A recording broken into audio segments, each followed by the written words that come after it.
Sir Qayyum के हमारे school में आने से बच्चों की किस्मत ही पलट गई। उनका पढ़ाने और समझाने का अंदाज ही ऐसा था कि निकम्मे से निकम्मा लड़का भी पढ़ाई में दिलचस्पी लेने लगा। और मैं गांव के चौधरी इमामदीन का लड़का। मुझे तो पढ़ने लिखने से कोई गर्ज ही नहीं थी, ना मेरे नज़दीक अहमियत थी। मगर सर कय्यूम ने इल्म की अहमियत मेरे दिमाग में ऐसी बिठाई कि 9वीं क्लास में मेरे सबसे ज़्यादा नंबर आए। और यूं मैं टीचर की नज़रों में अहमियत इख्तियार कर गया। एक तो मेरे बाप चौधरी साहब की पूरे गांव में इज्जत, अहमियत और हैबत, और दूसरी मेरी पढ़ाई में दिलचस्पी मुझे टीचरों की नज़रों में एक मकाम दिला गई।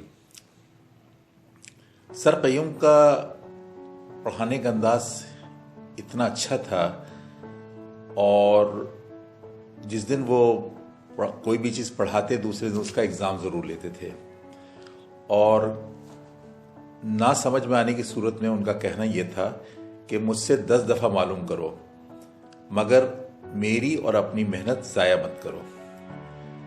और किसी को अगर दूसरे दिन उसका जवाब नहीं आता जो उन्होंने पढ़ाया होता था, तो उसकी सज़ा पक्की होती थी। एक दिन मैं अपने आम के बागों में सैर करता हुआ दोस्तों के साथ बहुत दूर निकल गया। खूब आम खाए, खूब हल्ला गुल्ला किया, सैर करी और ट्यूबवेल पे खूब एंजॉय किया। शाम ढले मैं घर पहुंचा तो थकान से और नींद से बुरा हाल था। मैं सो गया। दूसरे दिन सर कय्यूम ने मुझसे सवाल किया और मैं जवाब ना दे सका। उन्हें बहुत हैरत हुई, क्योंकि ऐसा कभी नहीं हुआ था कि मैंने उन्हें मायूस किया हो। लेकिन बहरहाल सज़ा तो पक्की थी और हर एक को मिलती थी, सो मेरी भी 2 उंगलियों के दरमियान पेंसिल रखकर दबा दी गई। माँ जी ने मेरा उतरा हुआ चेहरा देखा तो मैंने उन्हें सब कुछ बता दिया। मेरा मकसद हरगिज सर कय्यूम की शिकायत करना नहीं था, मगर कल जो मैंने हल्ले गुल्ले में टाइम ज़ाया किया था उसका अफसोस था। मगर हवेली की महारानी ये कहाँ बर्दाश्त कर सकती थी कि कोई उनके बच्चे पर जुल्म करे। बोली, मास्टर की ये मजाल मैं उसका दिल निकालकर अपनी दोनों हथेलियों के दरमियान न दबा दूं। और फिर चौधरी साहब को जब पता चला तो दूसरी क़यामत आ गई। उससे से लाल पीले हो गए। मैंने उनके आगे हाथ जोड़ लिए। बाबा, मेरे मैट्रिक के एग्ज़ाम होने वाले हैं और मैं चाहता हूँ मेरे सबसे ज़्यादा नंबर आए, और सर कय्यूम जैसा पढ़ाने वाला कोई नहीं है। अच्छा पुत्र, तू ज़रा एग्ज़ाम से फारिग हो ले, फिर मैं 2 टके के मास्टर को देखता हूँ। यूँ सर कय्यूम की मेहनत मेरी दिलचस्पी से 10वीं क्लास में मेरे सबसे ज़्यादा नंबर आए, और मज़ीद तालीम के लिए मैंने कराची में दाखिला ले लिया।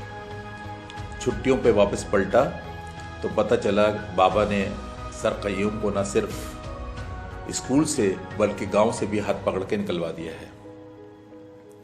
किसी की क्या मजाल थी जो उनके सामने ज़बान खोलता। मैं भी खामोश हो गया। अगरचे मेरा मैट्रिक में जो रिज़ल्ट आया था, जितने अच्छे नंबर आए थे, उसमें पूरा हाथ सर कय्यूम का था। मैंने कराची में उन्हें बहुत तलाश किया, मगर वो ना मिले। वक्त ने तेज़ी से पलटा खाया और मैं अपनी मुस्तकिल जद्दोजहद से पढ़ते पढ़ते एक यूनिवर्सिटी के अंदर प्रोफेसर बन गया, प्रोफेसर जुनैद। बाबा को ज़माने से शुगर और ब्लड प्रेशर था। वो दवाइयाँ इस्तेमाल नहीं करते थे और ना ही परहेज़ करते थे। हाँ, उनका एक हकीम था जो उन्हें मुख्तलिफ माजून बनाकर दिया करता था। सर कय्यूम ने एक दफ़ा उनसे कहा कि चौधरी साहब, आप दवाइयाँ इस्तेमाल किया करें, परहेज़ किया करें और 5 किलोमीटर रोज़ाना चला करें। शुगर वाले के लिए ये ज़रूरी है। तो बाबा ने इस बात का बहुत बुरा मनाया था। और फिर ये शुगर की बीमारी उनकी आंखों की बीनाई को छीन कर ले गई। मैं बाबा को गांव से शहर लेके आया। 6 महीने उनका मुस्तकिल इलाज करवाया। उनकी आंखों में मुतअद्दिद इंजेक्शन लगे, मगर उनकी बीनाई वापस ना आ सकी। माँ जी दोनों बहनों की शादी से फारिग होने के बाद खुद भी इस दुनिया से फारिग हो गई थी। बाबा न सिर्फ हवेली में तन्हा रह गए बल्कि इस दुनिया में भी तन्हा रह गए। मैं उन्हें बड़ी मिन्नत समाजत करके अपने साथ कराची ले आया, क्योंकि अब उनकी किडनी फेलियर की तरफ जा रही थी। उनको डायलिसिस की जरूरत थी। मैं उनको डायलिसिस के लिए लेके जाता और फिर लेके आता। फिर मुझे कोर्स के सिलसिले में बाहर जाना पड़ा, तो मैंने अपनी बीवी नाजिया से कहा कि तुम ड्राइवर का इंतज़ाम कर लो। और यूं नाजिया ने एक ड्राइवर का इंतज़ाम कर लिया जो बाबा के साथ बहुत सेट हो गया। वो फ़ोन पे मुझे बताती कि ड्राइवर जो है बाबा के साथ सेट हो गया है, वो उन्हें डायलिसिस के लिए लेके जाता है और उनके साथ घंटों बैठ के गांव की कहानियां सुनता रहता है। वो खुद तो बहुत कम गो है, हाँ सारा दिन बाबा जो है उसका दिमाग खाते रहते हैं।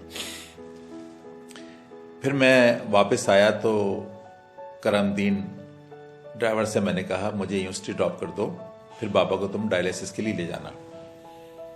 उसने ड्राइवरों वाली कैप लगाई हुई थी, आंखों पे चश्मा, सफेद रंग की दाढ़ी और मास्क। ना उसने मुझसे कोई बात करी, ना ही मैंने कोई सवालात करे।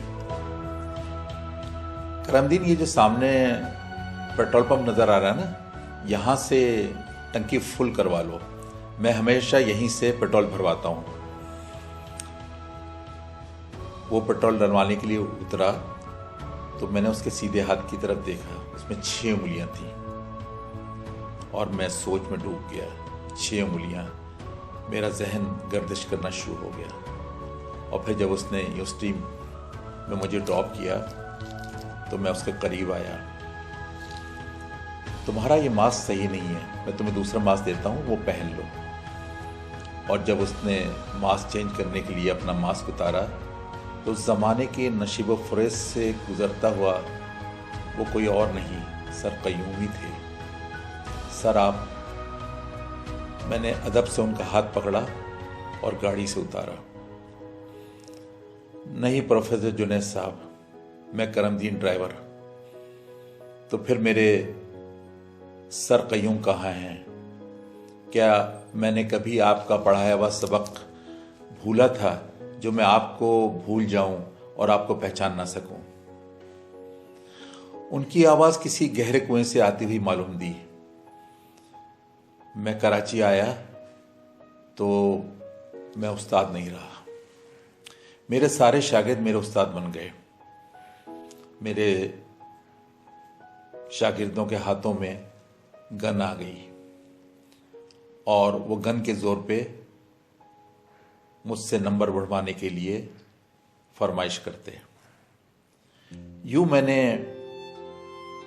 किताबों को छोड़ के गाड़ी का ड्राइविंग स्टीयरिंग संभाल लिया। जिंदगी की गाड़ी तो चलानी ही थी। और मैं ड्राइवर बन के फिर एक दिन आपके बंगले पे पहुंचा। बाहर प्रोफेसर जुनैद का बोर्ड देखा और जब अंदर दाखिल हुआ तो इमामदीन हाउस लिखा हुआ देखा। मेरा शक यकीन में बदल गया और मैं वापसी के लिए पलटा, मगर नाजिया बीबी की आवाज़ ने मुझे रोक लिया। और फिर चौधरी साहब व्हील चेयर पे बाहर आए। अब उनकी वो आंखें भी नहीं ना रही थी जो एक ज़माने में कहर ढाती थी। और उन्होंने मुझे हाथ पकड़कर न सिर्फ स्कूल से निकाला था बल्कि गांव से भी निकाल दिया था। मैं वही हाथ पकड़ के अब उनको गाड़ी में बिठाता, व्हील चेयर पे बिठाता और घंटों उनकी गांव की कहानियां सुनता। मेरी आवाज अंदर ही अंदर घुट गई। सर कयूं, आपको बाबा ने पहचाना नहीं? जब उनकी आंखें थीं तो वो खरे खोटे की तमीज ना कर सके। अब तो उनकी आंखें थी नहीं। हाँ, मेरी आवाज से कभी कभी वो धोखा खाते और कहते, तेरी आवाज कितनी सर कयूम से मिलती है, मास्टर कयूम से तेरी आवाज बहुत मिलती है। मैंने उसके साथ बड़ी ज्यादती की थी।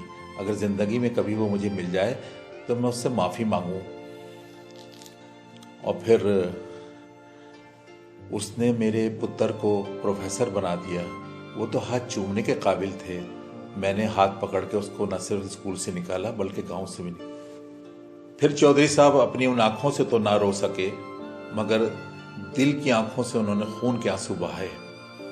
अपनी हवेली की चाबी मास्टर कय्यूम के हाथ में देते हुए बोले, मास्टर ये चाबी ले, हवेली को एक स्कूल में बदल दे, बहुत सारे प्रोफेसर पैदा कर ताकि वहां पे दोबारा कोई इमाम दीन चौधरी न बन सके।